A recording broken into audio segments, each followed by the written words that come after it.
Buenos días.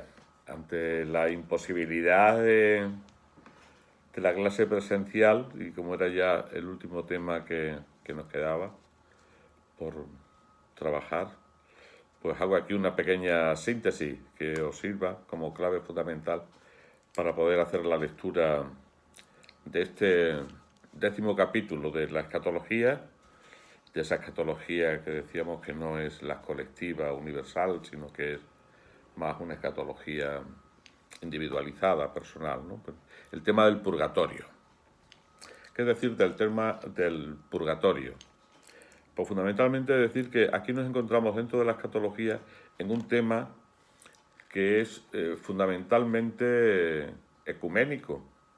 Es decir, que por lo que adquiere relevancia es por lo que ha supuesto de conflicto, de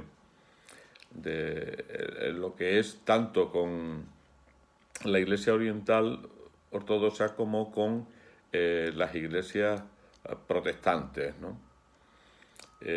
Fundamentalmente habría que ver cómo el lugar teológico, más que la escatología, sería en la doctrina de la gracia, porque es una cuestión en orden a la salvación y a la purificación del hombre, ¿no? De la intervención o no intervención del hombre en esa purificación posible ultraterrena, ¿no? De todo esto supone decir lo que hemos hecho con todos los temas, ¿no? Vayamos a la doctrina de la Sagrada Escritura a ver qué nos encontramos con respecto al tema del purgatorio. En esto de análisis de textos bíblicos, pues claro, ha habido todo un proceso que de alguna manera ha degenerado, ¿no? Lo que era la perspectiva exegética, ¿no? Porque fundamentalmente ante la afirmación luterana, ¿no? De que esta teoría, esta doctrina no tenía fundamento bíblico a partir del siglo XVI, pues entonces se hace como toda una apologética para buscar textos y aplicarlos y entenderlos como defensa de la doctrina del purgatorio.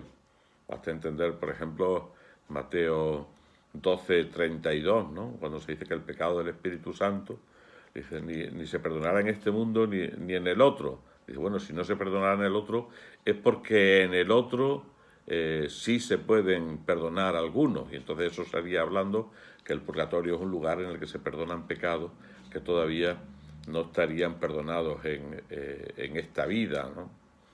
O incluso la lectura que se hace del texto de Segunda Macabeos 12:40-46, cuando recordáis que ahí se oraba, ¿no?, por aquellos que en defensa de la ley de Yahvé pues habían muerto, pero que después cuando iban a recoger sus cadáveres pues veían que tenían amuletos, lo cual sería pues un pecado, ¿no?, de impureza, de cierta idolatría, ¿no? Han dado la vida por Yahvé, pero tienen costumbres idolátricas, ¿no? Y entonces se manda una colecta a Jerusalén para pedir perdón para ellos, ¿no? Pues decir que en eso los judíos estaban pensando en la idea y en la doctrina del purgatorio, lo que entendemos como doctrina del purgatorio en la Iglesia Católica, pues también sería exagerado. Ahí nos encontramos una praxis que, como veremos después, pero no una aseveración y una doctrina que pueda ser llamada o con el contenido que nosotros la utilizamos actualmente o se ha utilizado en la historia de la teología católica, ¿no? Aparece también otro texto en 1 Corintios 3, 10, 17, dice, cuidado sobre el material que construimos, ¿no? Porque después vendrá un fuego purificador y, bien, ahí fundamentalmente se está refiriendo a cómo es nuestra predicación y dónde se fundamenta, sobre qué material se fundamenta nuestra predicación. Entonces, en ese sentido podemos decir que no hay un texto bíblico o unos textos bíblicos que justifiquen y determinen, tal como entendemos, la doctrina católica del purgatorio. Pero sí nos encontramos en la Sagrada Escritura, y esto es lo fundamental, ideas generales, prácticas, que pueden considerarse como el núcleo germinal de nuestro dogma. Es decir, nos encontramos una serie de elementos de purificación, de oración, de intercesión, el propio Pablo pues, dice bautizarse por los muertos o en los muertos, que en el fondo era por aquellos que habían muerto, el pedir la gracia, bautizarse en su nombre.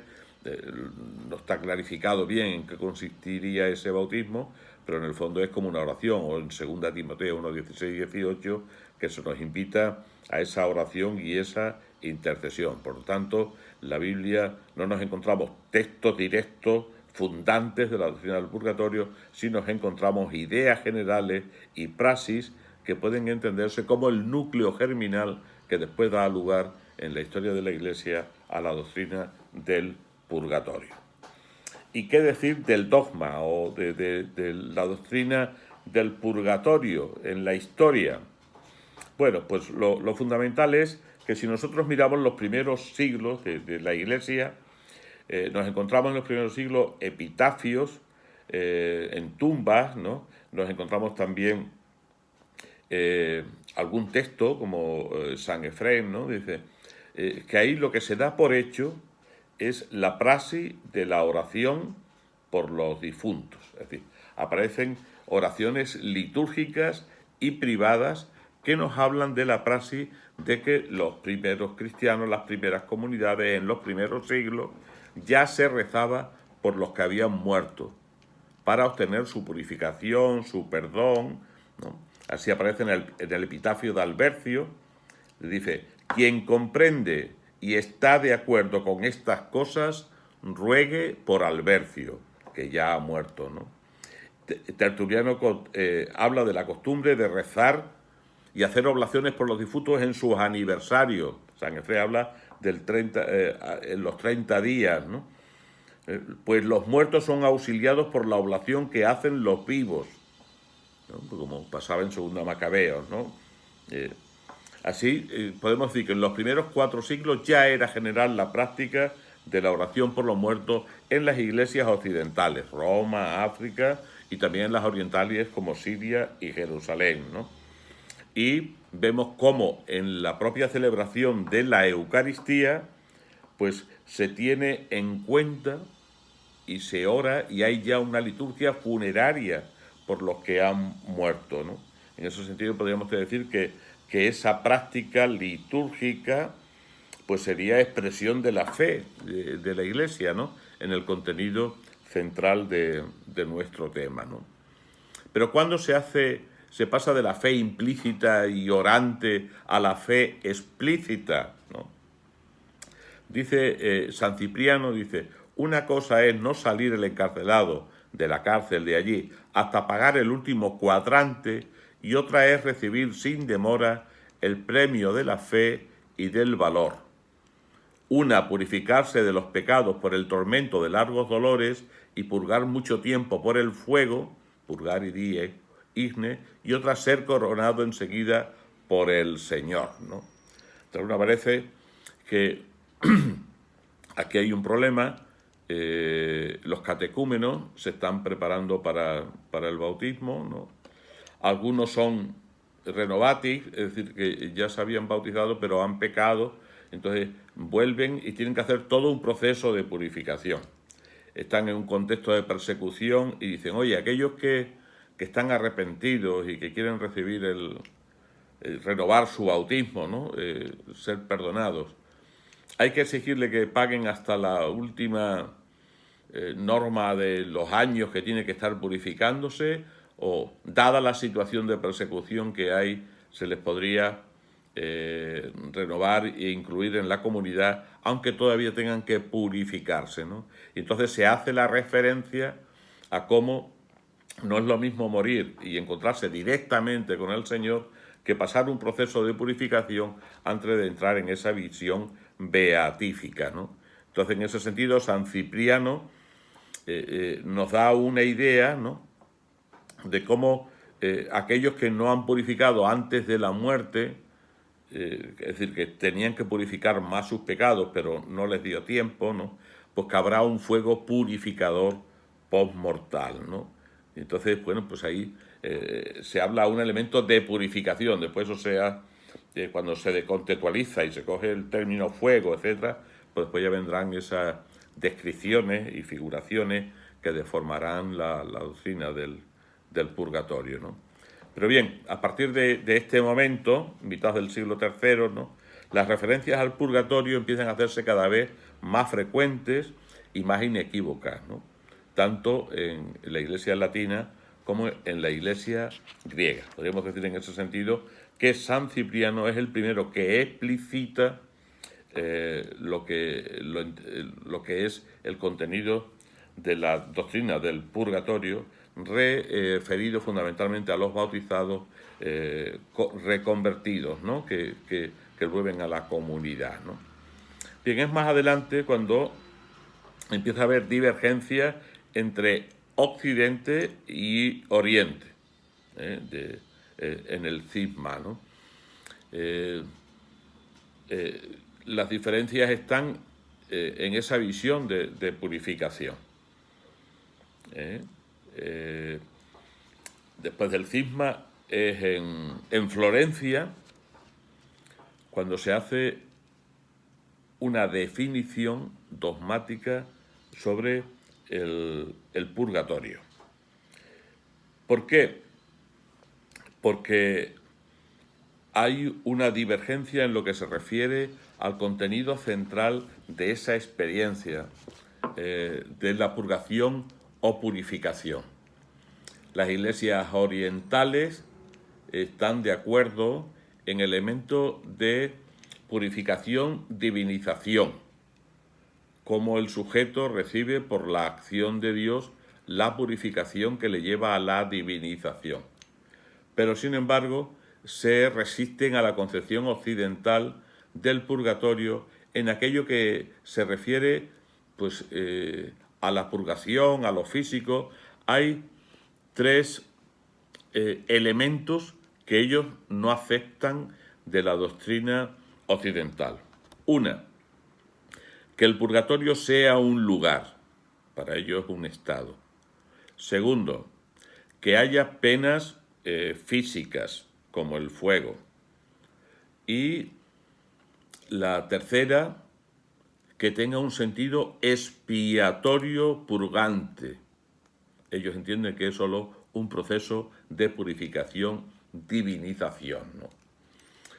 Este último elemento es el que nos da la clave del desacuerdo, ¿no? Se trata de un modo de concebir la redención subjetiva, ¿no? Es decir, llegamos a la muerte y somos transformados por la acción del Espíritu de Cristo glorioso que nos diviniza, nos cristifica, nos purifica y nos libera. Esa dimensión ellos la tienen desarrollada, la de purificación. Ahora, la intervención del sujeto con su sufrimiento como purgación por su inmadurez o por su no maduración, eso no lo aceptan ellos. Ellos aceptan un proceso de purificación paulatino, pero no aceptan la expiación de los pecados en un sentido de purgación, de pena, ¿no? Bien, eso se discute en el Concilio de Florencia. Ahí hay largas discusiones, muestran discrepancias, y se ve que hay discrepancias que no son insalvables, que son cuestiones teológicas, pero no dogmáticas. En ese sentido, en Florencia se dejan caer dos de los tres elementos que estaban cuestionados. Que fuera un lugar o que hubiera dolores físicos, etc. Lo que no se deja caer es el tercer elemento, que ya sí se define, ¿no? ¿Qué se define en Florencia sobre la doctrina del purgatorio? Se define, se deja caer, ¿no?, que sea un lugar que entre sus penas esté el fuego. ¿Y qué se define? La existencia de un estado en el que los difuntos no enteramente purificados son purgados, purgari. Es decir, los sujetos son purgados, intervienen en ese proceso de purificación. Segundo, el carácter penal expiatorio de ese estado, ¿no?, que eso serían penas del purgatorio, sin definir cuáles serían esas penas, ¿no? Y la tercera, que la ayuda de los sufragios de los vivos prestan a los difuntos que están en ese estado de purgación. Esos serían los 3 elementos que se definen en Florencia. Como hemos dicho, es un estado penal, y las oraciones de los vivos ayudan a purificarse a los difuntos, ¿no? Esa sería la primera clave y el primer elemento de diversión. El segundo, pues sería la problemática con los luteranos, ¿no? El siglo XVI trajo con la Reforma otro periodo crítico para la doctrina del purgatorio, ¿no? Lutero no rechazó desde el principio la doctrina. Lo que sí señaló es que no se hallan las escrituras canónicas, porque él admitía el valor probativo de Macabeos 12, segunda Macabeos 12, pero decía que ese no era un libro canónico, ¿no? Y entonces, pero él aceptaba, por ejemplo, todo lo que era el planteamiento patrístico, ¿no? Es decir, la incoherencia, ¿no?, que eso introducía en su sistema, ¿no? Será en la Dieta de Augsburgo cuando él toma una postura tasativa, ¿no?, que se cristaliza en el célebre manifiesto, ¿no?, de la retratación del purgatorio, que la escribe en 1530, ¿no? Bien, ¿por qué desde el luteranismo, desde la teología luterana, se rechaza el purgatorio? Bueno, pues la diferencia fundamental está en la concepción de la justificación y la gracia, como decíamos, ¿no? Para ello está el principio de la sola escritura, ¿no? Y entonces, ante eso dice, bueno, Cristo ha muerto por nosotros y nos ha purificado, porque a nosotros se nos aplica la justicia de Jesucristo. Aceptar el purgatorio, como lo entiende, lo entendía la teología católica, sería aceptar que como que a la justicia de Jesucristo le falta algo para purificarnos, ¿no? Es decir, el defecto de su santidad sería el defecto de la santidad que se le imputa. Esto es la misma santidad del Hijo. Si Dios nos salva porque nos aplica la justicia de la santidad del Hijo, ¿cómo ahí va a haber elementos que falten, ¿no? ¿Cómo va a ser incapaz la justicia de Jesucristo de purificarnos totalmente, y se va a exigir que nosotros participemos en esa purificación, ¿no? En ese sentido, el Concilio de Trento va a responder y va a defender, ¿no?, que el sentido, ¿no?, purgante y purificador, y la participación del hombre en ese proceso de purgación, de purgatorio. Sin embargo, sí va a aceptar Trento y va a llamar la atención en los cánones, ¿no?, de que no debe hacerse un imaginario, una descripción y unas predicaciones del purgatorio donde se exageren los símbolos y se confunda el contenido de la doctrina con las imágenes utilizadas, ¿no?, por todo lo que había sido criticado por la Iglesia, por Lutero y sus seguidores, de cómo la Iglesia, o dentro, en el seno de la Iglesia católica, se había pervertido esa doctrina y se había mercantilizado, se había mal utilizado, ¿no? Cosa que, sin embargo, tuvo poco efecto, porque siguieron las imágenes, las predicaciones, hasta recientemente, ¿no? Después, el Concilio Vaticano II, en el capítulo 7 de la Lumen Gentium, hace algunas referencias al estado de purificación postmortal, ¿no? Habla de que hay fieles difuntos que se purifican, número 49. La comunión de todos los miembros del cuerpo de Cristo fundamenta la costumbre que se remonta a los primeros tiempos de la religión cristiana de guardar con gran piedad la memoria de los difuntos y ofrecer sufragios por ellos. Se hace una referencia a 2 Macabeos 12. Se habla también en las disposiciones pastorales, ¿no?, de la realidad y relación del consorcio vital con los hermanos que todavía se purifican después de la muerte, y de alguna manera confirman los textos, ¿no?, de Florencia y de Trento que antes hemos visto, ¿no? El Concilio Vaticano II, sin embargo, sí utiliza muchísimo más, es el que utiliza fundamentalmente el verbo purificar más que el verbo purgar, con lo cual vemos que hay una tendencia a una reflexión sobre el purgatorio más en clave de purificación y proceso purificador que de proceso de pena, ¿no? De pagar pena por los pecados aún no sanados o no perdonados, ¿no? Bien, saliendo de ahí entonces, ¿cuáles son las reflexiones teológicas que nos interesan de una forma muy sintética? Una primera sería contextualizar bien el tema del purgatorio y su doctrina y evitar entenderlo como un infierno temporal, un infierno en pequeño, como un pago por las penas, y entonces pagas y sufres porque has pecado, ¿no? Y entonces sería como una visión de castigo o de infierno que no corresponde al tono positivo y purificador que tiene ese elemento, ¿no? Por otra parte, desde la teología católica se piensa que expiación por los pecados y purificación de los mismos no tienen por qué ser contrarios, sino que son complementarios. Es decir, desde la propia experiencia de la vida, cuando yo me perfecciono, lo hago desde un esfuerzo que también tiene su propio dolor. Cuando yo paso a unas mejores costumbres y dejo unas malas costumbres, eso supone una disciplina, un esfuerzo y supone dolor romper, matar de alguna la antigua costumbre para que emerja la nueva.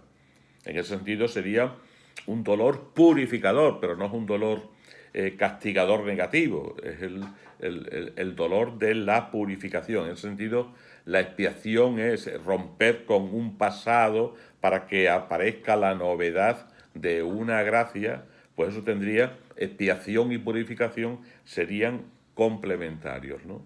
Por otra parte, el dogma habla de que hay ese esfuerzo, que hay ese dolor, pero no precisa la índole de la pena, ¿no?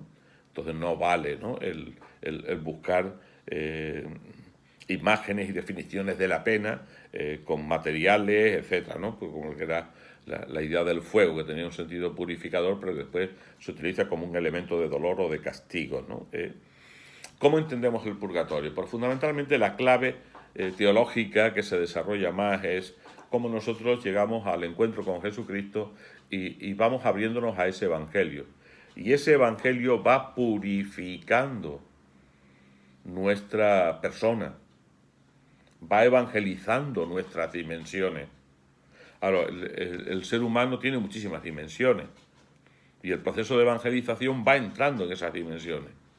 Puede ser que yo llegue a la muerte, que yo acabe mi vida, haya evangelizado dimensiones de mi vida y haya otras dimensiones de mi vida que aún no se han purificado, que aún no se han evangelizado, que aún no se han liberado, ¿no?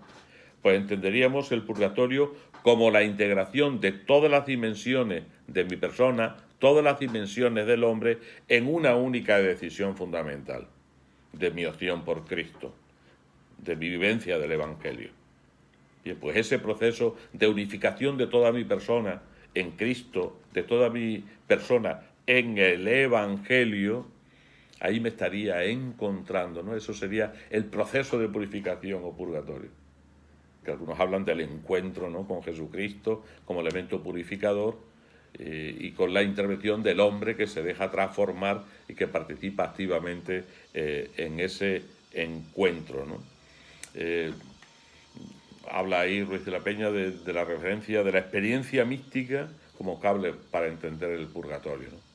Como el místico entra en una comunión, ¿no?, con Dios, con el absoluto, que le supone dolor, pero es un dolor de nacimiento, es un dolor de amor, y le lleva al amor pleno, ¿no?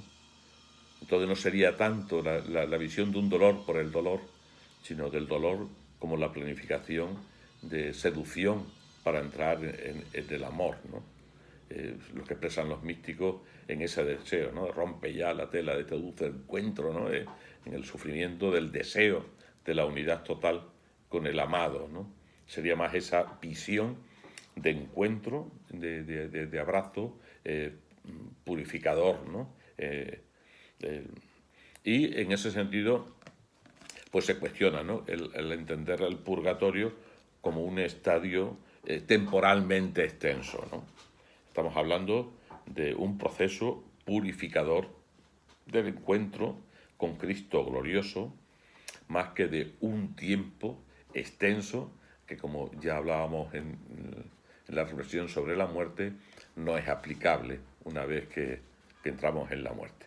Ya no estamos en la concepción de tiempo extenso, sino en otra realidad, ¿no?, de otro orden que nosotros tenemos que utilizar el lenguaje que tenemos, temporal, etcétera, pero no podemos aplicar la dimensión extensa a una realidad que es metahistórica, ¿no?, en la que nos adentramos por la muerte.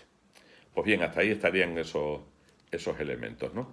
Sencillo, es decir, las reflexiones teológicas serían estas: no es un infierno temporal, expiación y purificación son complementarias, el dogma no precisa la índole de la pena, el purgatorio lo entenderíamos más como la unificación de todas las dimensiones del hombre en esa única decisión fundamental de amor y de encuentro con Dios, en la que el hombre participa. Nos gusta el parangón místico de lo que es el dolor para introducirse en el amor, y el amor le da sentido a todo ese dolor porque lo planifica, ¿no? Y después que no debemos caer en una visión extensa del purgatorio.